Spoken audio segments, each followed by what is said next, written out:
Greetings, brothers. Today I want to talk to you about the swinginess of some weapons in the 9th edition of Warhammer, and I want to talk about how we fix these weapons without nerfing them in their points cost to oblivion so we just don't see them on the battlefield anymore.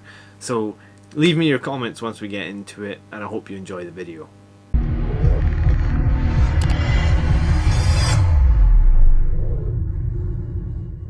Today then, we're going to be talking about swing in 40k. What I mean by that is weapons that can swing wildly turn to turn, and why I really don't think there should be a place for these weapons in 9th edition or even in the future of the game. If you want the game to be competitive, I understand that it is fine to have weapons that do swing a little bit. I mean, the entire game is a dice-based game.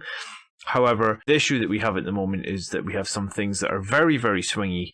And, let's get into it with public enemy number 1 at the moment, and this is the Space Marine Twin Volkite Culverin, and this is a weapon you can take 2 of on a Contemptor Dreadnought. And basically the way it works is each time you roll a 6 on an unmodified wound roll, you deal 1 mortal wound in addition to any normal damage. It's very easy for Space Marines to have these Contemptors hitting on 2s, re-rolling 1s, so you end up basically ending up with damn near 16 hits. So then, sometimes I have seen a single Contemptor arm, so that would just be 1 of the 2 arms, deal 5 mortal wounds in addition to the damage, and if you're doing 5 mortal wounds, then the enemy is making at least 5 saves as well. So, it's broken. Any weapon that costs 5 points that can deal 5 mortal wounds plus 5 2 damage saves, I would say is very broken.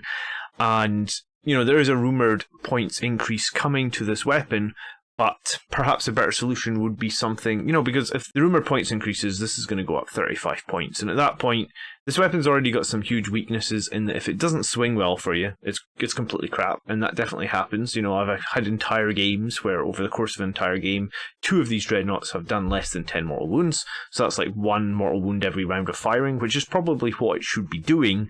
So in that case, perhaps a better solution for something like a Twin Volkite Culverin would be if any hit from this weapon ever deals damage to an enemy, inflict a single mortal wound on the target.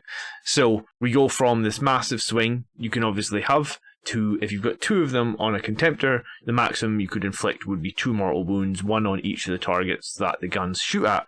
This would probably balance them fairly quickly, because, as I say, they don't do much damage against anything with a good armor save. Like, if you've got a 2 or a 3 up armor save, because there's no AP on them, they're generally pretty crap. If you've got -1 damage, and they're generally pretty bad as well. So, fixing the mortal wound output to be stable, but still good, right? You would still have to do a hit, and you could potentially do a mortal wound per weapon. I think that would balance them in a much better way than just throwing a heap of more points at them, right? Because throwing a heap of more points at them will remove them from the meta completely. And this is something that I don't like in general with the current rule set, and I'm going to come to that later in my slides. But quite often what we see is we just see points increases, and points increases are not always the best way to balance units, because sometimes the problems are more than points increases. And yeah, if you stick around till near the end of the video, I'm going to have a section on a bit of a living rule set. So how I would like to see the future of the game. Let's talk next about Chaos Knights with Lightning Locks. And I just played against these guys. Heavy 6, but 6s burst to 2 additional hits. Chaos Knights have 2 of these things, and you can easily see 6 shots suddenly become 9 from a couple of 6s. Could a better solution be if 3 or more of these attacks hit the enemy, then the weapon is said to be bursting and we score 2 additional hits, because then you're capping the number of hits. And I get that it's supposed to be lightning that's arcing around and stuff, but at the same time, do you really need to basically burst an extra 4 hits, an extra 6 hits? How can this be balanced? And I think the answer is it really can't be, and this is why I'm making this video, in that I would like to see, there's a few things in 9th that are just crazy in terms of bursting, or crazy in terms of how many mortal wounds they can deal out, and ideally I'd just like to see them reined in. And like I said, I've made some suggestions. So this one, could it burst once? We cap the number of additional hits. Same as in the last one, we'd cap the number of mortal wounds coming out from those Volkites. I think that would just be a much better idea. Now let's talk about Scrapjets. So Scrapjets have a cool ability where if they make a charge move and they end within 1 inch of an enemy, you roll a d6 for each model the unit contains. On a 4-up, that enemy suffers d6 mortal wounds. So 50% of the time, you would average 2 mortal wounds. So basically, that would actually mean on average, it would be 1 mortal wound each time the scrap jet's charged. Now, if this rule was, if any time the scrap jets charge you and end up within 1 inch of your model, they deal a mortal wound, I think that would actually just seem so much nicer, and it gets rid of, like, at the moment, it's between a 0 and 9 mortal wound swing if you have a squad of 3. But on average, it's just going to average 3 mortal wounds each turn. So I guess my question is, why does this need to be this giant swing? Why isn't it just, it does 3 mortal wounds? Because then, if you're the player, it goes both ways, right? If you're playing those scrap jets, you'd be like, cool, if I charge those guys, I can do 3 mortal wounds, that'd be really useful. But on the other side, when the scrap jets charge you and they deal you like 7 or 8 mortal wounds and completely decimate a squad before they even attack, and scrap jets are fucking good units, like 90 points, movement 10, weapon skill 4, I think they got 4 attacks each, and their strength 8 minus 2d3 damage in melee, and that's on top of like 2 rocket launchers and like 20 Daka shots that they can buff as well with the grots. Yeah, it seems crazy that you can swing 9 mortal wounds on a charge, and that's just their ability. But I dislike how many mortal wounds there are coming out in every new codex, and yeah, I mean, and I dislike how swingy they are as well. And like, if this is just going to average 1 mortal wound, then just make it 1 mortal wound, is my opinion. The beast boss on the Squigosaur, I've seen a leak this week that says he's going up 20 points, and he probably should have started at 20 points more, especially with a movement 10 and a weapon skill of 2, and he's going to get 6 attacks with this minus 2 damage beast chopper. But he also has the Squigosaur, and the Squigosaur makes 3 attacks, and each time a 6 is rolled, that inflicts 3 mortal wounds. So that means basically, like, if he gets 3 attacks, you would expect maybe 1 6, so you would do something like 3 mortal wounds. So my thought would be, each time the Squigosaur lands an attack on the opponent, just deal a mortal wound. Like, why have we got a model here that can get 6 attacks minus 2 damage for 140 points, and then throw on 9 mortal wounds on top of that? Like, yeah, I know it's not likely to happen all that time, but it's just those giant swings. Yeah, I'm a loss for words for some of the amounts of mortal wounds that can be dealt out, kind of whatever, really easily, over the top. I that's why I'm making this video, right? Let's move on. And I've fought Celestine at some point recently, and I think I charged Celestine with Mephiston. Mephiston did a few damage against her, and then she just outright killed Mephiston. And the reason that she did that in that game was because he got, like, I think maybe 2 or 3 6s, and, you know, she dealt some damage plus 6 mortal wounds. Again, no cap on the mortal wounds from her weapon. When her weapon rolls an unmodified hit of a 6, you suffer 2 mortal wounds, the attack sequence ends. Perhaps a better solution would be something like once per combat phase, if a single successful wound roll can be converted to 2 mortal wounds at the attacking player's discretion if they wish to do so. So if I'm fighting like a Vanguard veteran with a storm shield and some other model, I could put one of my attacks wounded the Vanguard veteran. Perfect. I'll convert those into the 2 mortal wounds and kill that guy because he's got a storm shield, and, you know, normally he'd save against the minus 4 AP, and I'll put my minus 4 AP attacks into something else. And this brings in some strategy, and it brings in a cool thing that if you were playing Celestine, you'd know, like, most of the time when you attack, because you get 6 attacks, you probably hit 5 because your weapon skill 2. So I'm going to be able to convert one of my attacks, like this says, into a mortal wound or 2 mortal wounds, whereas this one's just like, it's just swingy rubbish, I guess. Or I don't like it in competitive play where, like, I charge in with a character that's really expensive, and then suddenly it's like 6 mortal wounds on your face and you're dead. Because it's swingy. Let's keep going.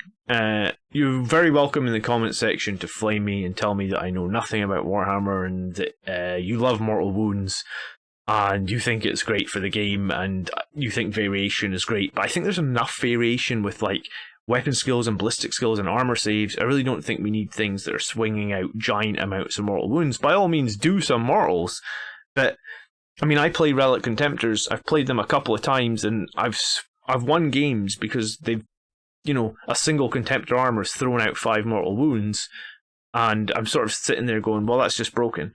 And fixing it by, there's literally no way to fix it with the points cost, because you'll take those units and you'll make that they never get played again. And I don't think that some of the videos I've made recently on the channel are like units that we don't see, right? And like, I don't think we should be in a situation where we don't see particular units. Like, I think if a particular unit is not being seen, then let's get it fixed. And yeah, let me show you two or three more examples of crazy mortal wound output, and then let's talk about the living rule set idea that would be great. So the Mech flyer, and I've played a game against two of these, and they're pretty interesting in that if they once per turn, after this model is moved, you can select one unit it moved over. If it's a vehicle or a monster, you roll 66, and if it's like infantry, you roll 1d6 per infantry up to a maximum of 10. For each 4+, that unit suffers a mortal wound. So for a single vehicle or monster, it would be basically 0 to 6 mortal wounds. If it was a squad of vehicles, like attack bikes, I think it would be... I have to check the keyword on attack bikes, but if there's a squad of vehicles, potentially you'd be rolling all 10 d6, and if it's an infantry squad with like 10 guys, then you're rolling 10 d6, and here we can basically swing from 0 to 10 mortal wounds. And honestly, when I had this done to me, it was done against my Sanguinary Guard, which at the time was like a big squad of models, like 8 or 9. I know some people run 10-man squads of Lightning Claws, Vanguard Veterans. So if this flyer, which can move 45 inches and turn twice, can fly over your Vanguard Veterans, which is super easy to do. There's no way you could hide them on the board. It's got a 45-inch move. Potentially, you're just losing 150 points of models because you have to roll 10 dice on a 4+, it's a mortal wound, and that's on an average roll. If they swing high, you could lose 250 points of models from just one of these flyers. They can run 2 of them, obviously. They're only 150 points.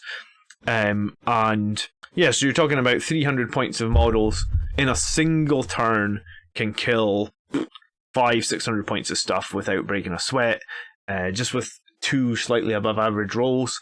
And yeah, I mean, like, again, it's just a giant swing of mortal wounds for that's the way it works. I don't know what to say about mortal wounds. I have mentioned before that I feel like there's too many mortal wounds in the new things coming out in 9th. I guess we'll see if that trend continues, and maybe in 10th or the next edition we can see mortals pulled back in a bit. I am going to even try and tell you how to fix this model. I've given up at this point. I made some suggestions. I think that we should be limiting how much stuff should burst, or how much stuff can potentially be converted or do mortals. But yeah, we've got a couple more fun ones. Let's talk about the Grey Knight's Brotherhood Librarian, because this guy is fun, and he can have Smite, Purifying Flame, and Vortex of Doom as his powers, and he can have this Warlord trait, Psychic Epitome. I am not a Grey Knights player, so there may be some mistakes in here, but I've tried to glean as much as I could. Auspex Tactics did a great video on this. If you search Brotherhood Librarian Auspex Tactics, you will find it. And a big shout out to Auspex Tactics, who shouted out my channel a few weeks ago. So there is it back. Thank you so much, brother. Anyway, you can get this Librarian within 15 inches of the enemy if you want to nuke them, and then you can use like 3 CP, 1 to increase the range of your psychic powers, 1 to allow you to cast a third power, and 1 to let you roll 3d6, and you drop the lowest dice. So, with all that, you can hit the enemy with a Smite, which is D3 mortal wounds plus 1 from the Warlord trait. Remember, you could super smite here, so you could be talking about 7 mortal wounds. You then hit them with Purifying Flame, which is 3 more mortal wounds and another one from the Warlord trait. And then Vortex of Doom, you hit them for 2d3 mortal wounds plus another one from the Warlord trait.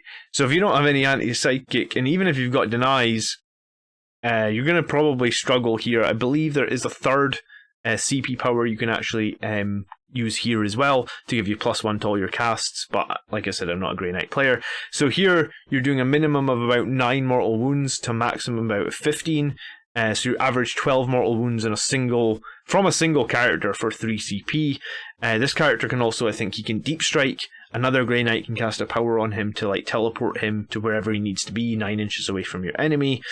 Yeah, I mean, with your plus to cast, and you're casting, on 3 dice, dropping the lowest one, you can almost you can almost guarantee you're going to cast it even if the enemy has some denies. Combining in the fact that a roll of 11 plus on the smite, as I mentioned, or 11 plus on the pure and flying flame, that changes the damage on them, I believe, to D6 on the smite, and pure and flying flame becomes D3 plus 3, so you get 3 more mortal wounds in there. So potentially, you're looking at... I think this guy can do 20 mortal wounds. Maybe someone in the comments can work it out, but I think it would be D6 plus 1, which would be 7. 3 plus D3 plus 1, which would be another 7. Then 2D3 plus 1. So I think in a single psychic phase, yeah, you would have to spend 4 CP, but you potentially can do 21 mortal wounds from the single Psyker. He's 105 points, this Psyker. So I guess if you... because I spoke to Andrew about this today, and he said like, can he do it more than once? I was like, yeah, you could do it in the next turn, but I'm pretty sure if the enemy teleports a Psyker in and does 20 mortal wounds to you, you kill the Psyker, right? You have to kill the Psyker. But I think the point I'm trying to make is, if you have a single character for 4 CP that can do 20 mortal wounds, and yeah, it can swing, right? In this case, it doesn't swing that low, 9 to 20 or something. Is that fine? Is that okay? 20 mortal wounds in a psychic phase? How many other smites, I guess, could come out of a Grey Knight's army? Was my question there. Like, could we see another 5? Potentially. So 5 more smites. Again, that swing, another 5 to 15 mortal wounds. So potentially, you could see 35 mortal wounds come out in a single psychic phase from a Grey Knight army. Maybe more. I talked about this before when I played Thousand Suns and got smited by about 8 units in a single turn, and thought, like, maybe smite needs to go up more than +1 for a successful cast, but maybe what actually needs to happen is, like, there might need to be a cap on mortal wounds in the psychic phase. I don't really want to limit psychic-based armies, because I think they're cool, and my second army was going to be set Thousand Suns. I have boxes of them behind on stream, but, like, how do we tackle an army that can put out 30 mortal wounds in a psychic phase? If I break my entire army down, it's maybe like 80 wounds across the entire army. So if they go first, or if they get a good psychic phase off, and they can take out over a third of my stuff in a single turn, and it is a 5-point game, and that's just a single phase. They still got all their shooting, still got all their close combat. Yeah,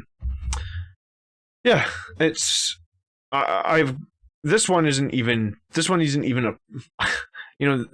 even a problem in terms of, like, it's swingy. This one's just in terms of a problem of, like, why design a character that can do 21 mortal wounds in a turn, or at least, like, even if you think it can average 12 mortal wounds in a turn, like, I say, like, 75% of things you fight in 40k have no protection against mortal wounds.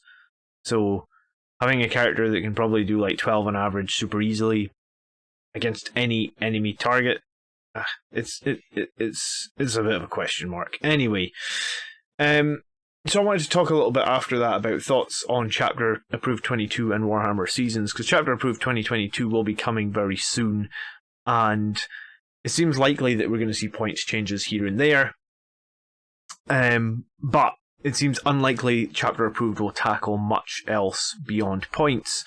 We did see the 3-month drop of, like, some rules, and they talked about, like, almost having this balance update 3 months, which I think most people were pleased to see. And I've said here that the seasonal rule changes were nice to see, but I still think there's far too many units that are underused / ignored, and I do think simple points costs might not fix them, or they don't seem to be the correct way to fix them. And I think what I would really like to see, and the more I think about it, the more on board I am with the idea, is, like, more of an improvement for the game to become, like, a living rule set.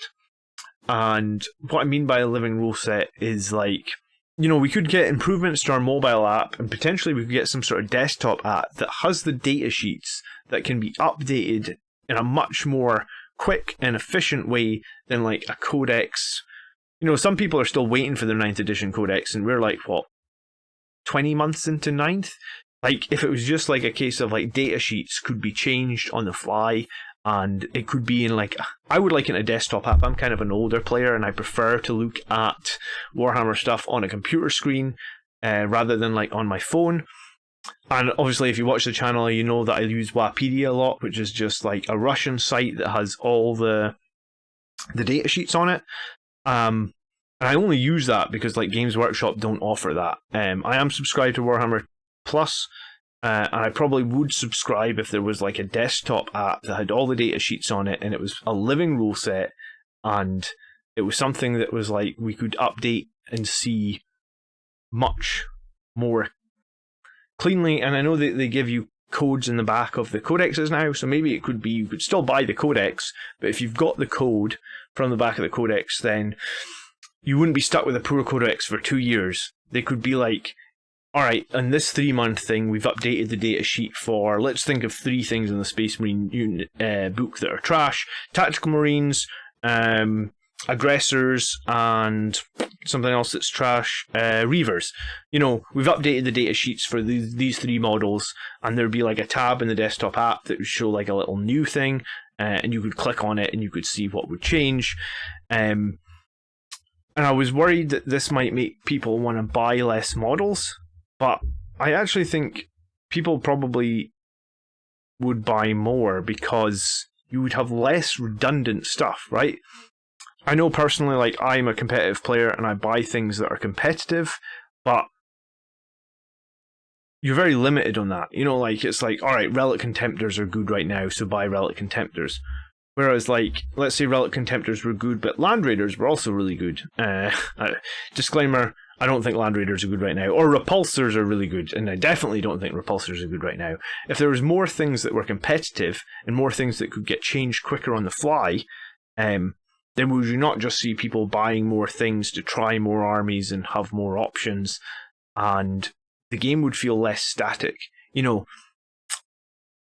Because at the moment, I guess, like, you have your army, and you get your codex, and then you figure out what's good in the codex, and then that's what you play for 18 months or however long, just slight tweaks on that, because a bunch of stuff is irrelevant.